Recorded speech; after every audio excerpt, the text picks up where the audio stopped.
अस्सलामुअलैकुम दोस्तों, आज की कहानी है बदनामी का टीका। इस कदर महंगाई और इतना बड़ा कुंबा वक्त यूं कट रहा था और अब्बा बेचारा एक कमज़ोर बेल की तरह सख्त मशक्क़त करके कुंबे भरा छुकड़ा घसीट रहे थे। मुझे पढ़ने का शौक था, लेकिन वालिदैन तालीम दिलवाने से माजूर थे। मैं जब मोहल्ले की लड़कियों को स्कूल जाते हुए देखती तो दिल से आह निकल जाती। एक रोज़ किताब ले बैठी थी कि आँखों से आंसू जारी हो गए। दरअसल ख्यालों ही ख्यालों में मैं बहुत दूर निकल गई थी। सोच रही थी कि शायद मेरी जिंदगी में कोई ऐसा सूरज है ही नहीं जो कभी मुझे स्कूल की जानिब जाते हुए देखेगा। वालिद साहब अपने कमरे के दरवाजे पर खड़े मेरी महूयत देख रहे थे। मैंने जल्दी से आंसू पूंछ ले कि कहीं इनको कोई गलत फहमी ना हो जाए। इन्हीं रोने का सबब बताते हुए कहा कि मैं स्कूल जाना चाहती हूँ, तालीम हासिल करना चाहती हूँ। आपने मुझे दूसरी जमात से हटा दिया था। वही किताबें बार बार पढ़ती रहती हूँ और सोचती रहती हूँ कि मेरी स्कूल जाने की ख्वाहिश कभी पूरी ना होगी। काश मेरे इतने वसाइल होते कि तुमको पढ़ा सकता। तुम लोगों की रोजी रोटी बमुश्किल पूरी कर पाता हूँ। अगर घर पर रहकर पढ़ सकती हो तो मैं तुमको अपने दोस्त के बेटे की किताबें ला देता हूँ। वो बच्चा अब तीसरी पास कर चुका है। इसके पास पिछली जमात की किताबें पड़ी हुई हैं। मैंने ये भी मंजूर कर लिया। अब्बा जान ने मुझे किताबें ला दी। घर के काम से फरागत पाकर मैं उनको पढ़ने बैठ जाती। बड़े भाई 8वीं पास कर चुके थे। वो रोज़ शाम को वो आध घंटा पढ़ा दिया करते, बाकी खुद कोशिश करके पढ़ती। उसी थोड़ी सी मदद से बहुत कुछ सीखने लगी और फिर पढ़ाई लिखाई आहिस्ता आहिस्ता मेरे दिमाग की गिरफ्त में आ गई। एक वो दिन भी आया जब मैंने मैट्रिक के इम्तिहान की तैयारी मुकम्मल कर ली। इसमें अब्बा ने भी मदद की। जब वक्त मिलता मुझे पढ़ाने बैठ जाते थे। मैंने इम्तिहान दिया और अच्छे नंबरों से कामयाब हो गई। अब तो मेरी खुशी का कोई ठिकाना ना रहा। इस कामयाबी पर घर में सबसे ज़्यादा मसरूरा बाजान थे। जब इन्होंने मेरी मेहनत और तालीम से इतनी मोहब्बत देखी तो घर की बैठक को किराए पर उठाकर मेरा दाखिला कॉलेज में करा दी। मैंने अब और ज़्यादा संजीदगी से पढ़ाई को मकसद ज़िंदगी बना लिया। जानती थी कि अगर इंटर में नुमायां कामयाबी हासिल ना की तो आगे तालीम जारी ना रख सकूंगी। कॉलेज हमारे घर से काफ़ी दूर था, मगर ये मुसाफत भी मेरे लिए गर्दराह थी। जब सकीनत एयर में थी, एक रोज़ कॉलेज से छुट्टी के बाद चंद सहेलियों के साथ बस स्टॉप पर आई। स्टॉप पर काफ़ी भीड़ थी। बसें खिच्चा-खच भरी हुई आ रही थीं। खुदा खुदा करके एक बस में जगह मिली। बड़ी मुश्किल से सवार हो गई।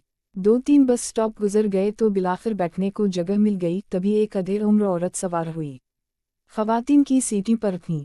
वो ज़रा भारी भरकम थी, खड़े रहकर अपना आपा संभाला ना जा रहा था। हाथ में काफ़ी बड़ा बैग भी था जिसको बहुत एहतियात से उठाए हुए थी। वो मेरे नज़दीक ही खड़ी थी। जब बूझ ना संभाल पाई तो बैग को किताबों के ऊपर मेरी गोद में रख दिया और बोली, बच्ची ज़रा या बैग संभाल कर रख लेना। मुझे चलती बस में खड़े रहने से धचके लग रहे हैं। मैंने बैग पकड़ लिया। रश बहुत था। मैं देख रही थी कि औरत बेचारी बहुत तकलीफ में खड़ी, सफ़र करने पर मजबूर थी। ऐसे में इसका सामान पकड़कर मुझे रूहानी खुशी हुई कि चलो थोड़ी देर के लिए ही इस बेचारी का बोझ हल्का कर दिया। अगले स्टॉप पर औरतों का एक नया रेला आया। कुछ उतर गईं, नई ज़्यादा चढ़ाएं। अब रश पहले से ज़्यादा हो गया। यूं स्टॉप दर स्टॉप बस चलती रही, औरतें उतरती और चढ़ती रहीं। जब मेरा स्टॉप नज़दीक आया तो मैंने भीतर में बड़ी बी को तलाश किया कि उनका बैग उनको थमा दूं। तमाम औरतों पर नज़रें दौड़ाएं, मगर वो कहीं नज़र ना आए। मैं परेशान हो गई। पीछे घूमकर मर्दाना सीटों की तरफ देखा, वहाँ भी कोई औरत मौजूद ना थी। मेरी मंजिल करीब आ चुकी थी और किसी की अमानत मेरे पास थी। जब इस औरत को पाने में नाकाम हो गई और बस भी रुक गई, तब औरतों से पूछा कि ये बैग आप में से किसी का तो नहीं, क्योंकि मुझे तो एक मुसाफिर औरत ने पकड़ा था। किसी ने भी हामी ना भरी। मैंने उतरते हुए बैग कंडक्टर को दिया और बता दिया कि ये बैग एक मुसाफिर औरत ने मेरी गोद पर रख दिया था क्योंकि उसे सीट ना मिली थी। उतरते वक्त शायद वो मुझसे वापस लेना भूल गई है। मुमकिन है आप लोगों से राब्ता कायम करने में कामयाब हो जाए। ये अमानत तुम ही रख लो। कंडक्टर ने बैग ले लिया और मैं हल्की फुल्की होकर घर की तरफ चल दी। अभी चंद कदम चली थी कि कंडक्टर ने आवाज़ दी, ए लड़की ठहरो। बस रुकी हुई थी और वो बैग उठाए लपक कर मेरी तरफ आ गया। ये वापस लो अपना बैग।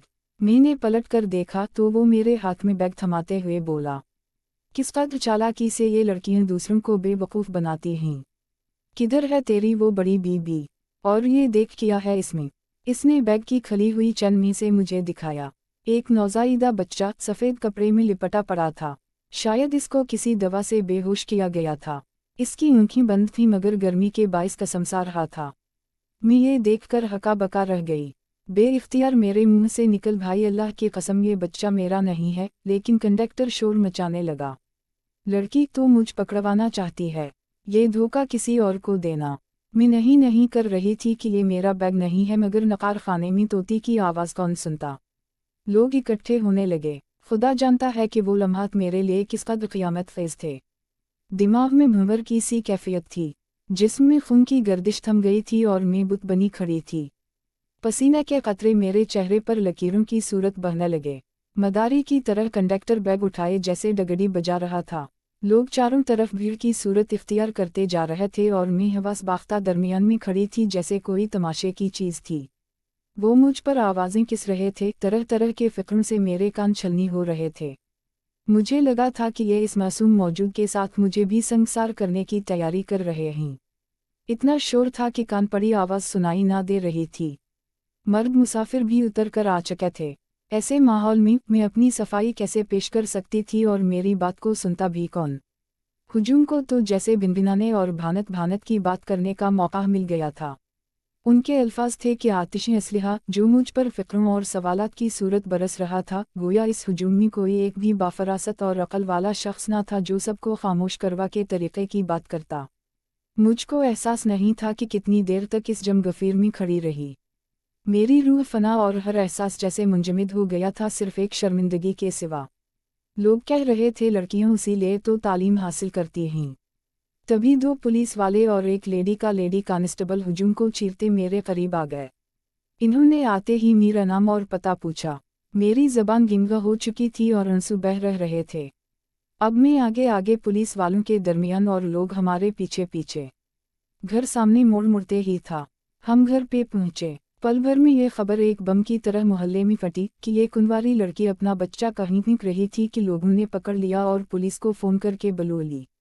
محلے کی عورتیں حیرت میں ڈوبی گنگ کھڑی تھیں۔ ان کو یقین نہیں آ رہا تھا اتنی اچھی لڑکی ایسا کر سکتی ہے۔ پولیس نے محلے کے لوگوں سے میرے کردار کے بارے میں پوچھا۔ سبھی نے کہا کہ ہم نے اس لڑکی میں کبھی کوئی غلط بات دیکھی اور نہ سنی ہے۔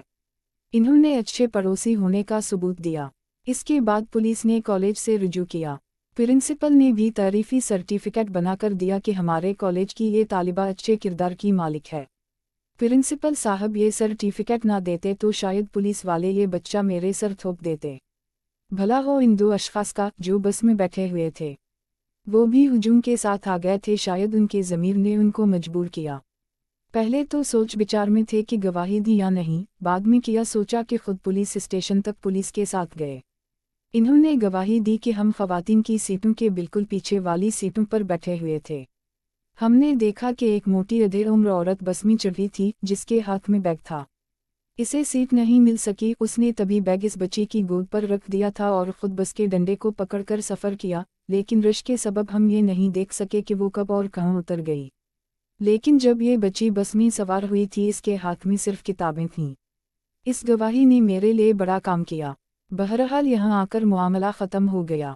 پولیس کی تفتیش سے تو نجات مل گئی مگر جو بدنامی ہوئی اس کو مٹایا نہیں جا سکتا تھا۔ میری تو ایسی حالت ہوئی کہ اس کے بعد کالج تو کیا جانا تھا، میں خود موجود نہ رہی جیسے میں نے اپنی ہستی کو کھو دیا ہو۔ ایک طویل عرصے تو دماغ پر اس انہونی کا اثر باقی رہا اور میں ذہنی طور پر نارمل نہ رہی۔ والد صاحب سمجھدار تھے، انہوں نے شفقت سے کام نہ لیا ہوتا تو شاید میں سچ مچ پاگل ہو جاتی۔ وہ بیچارے سارے محلے کے سامنے کیا کم شرمسار ہوتے تھے، لیکن انہوں نے حوصلہ رکھا۔ کچھ اچھے لوگ ان کی شرافت کے مترف تھے، پھر بھی گندے ذہن ہر جگہ ہوتے ہیں، ان کو کب آرام تھا؟ وہ اب بھی باتیں بناتے تھے۔ کوئی کسی کی سوچ کو پکڑ سکتا ہے اور نہ کسی کے منہ پر ہاتھ رکھا جا سکتا ہے۔ دنیا تو ہے ہی ذلت کا بازار کہ جہاں اونچائیوں بھلا دی جاتی ہیں اور برائی کو پھیلانے میں لوگ پیش رہتے ہیں۔ میرے ماتھے پر بدنامی کا ٹیکا مفت میں چپک گیا۔ جانے یہ کس کی بلا تھی جو میرے سر آئی۔ ایک یہ نقصان ہوا اور دوسرا اس سے بڑا کہ مجھے کالج سے اٹھا لیا گیا اور میں اعلیٰ تعلیم سے محروم رہ گئی، حالانکہ میں بہترین ضرورت کے باعث اسکالرشپ ہولڈر تھی۔ والدین ڈر گئے تھے، زمانے کی چال بازیاں تو ایسی ہوتی ہیں کہ شرفاء ان کا مقابلہ نہیں کر سکتے۔ वालिदन ने मेरे बया की ठानी मगर जब कोई रिश्ता आता तो मोहल्ले का कोई बदकुआ गुजरी दास्तान उनके गोश गुजार कर देता। मैं अकेली तो ना थी, मेरी 3 बहनें और बे थीं। उनको न जाने किस जुर्म की सज़ा मिली। खुदा का शक्र कि खाला जान के दिल में एहसास की शमा जल उठी और इन्होंने किसी की बातों की परवाह न करते हुए मेरी मुँह को गले से लगा लिया और मुझे बहू बना कर ले गईं, वरना तो मैं शायद उम्र भर जिल्लत की उसी दलदल में धंसी रही।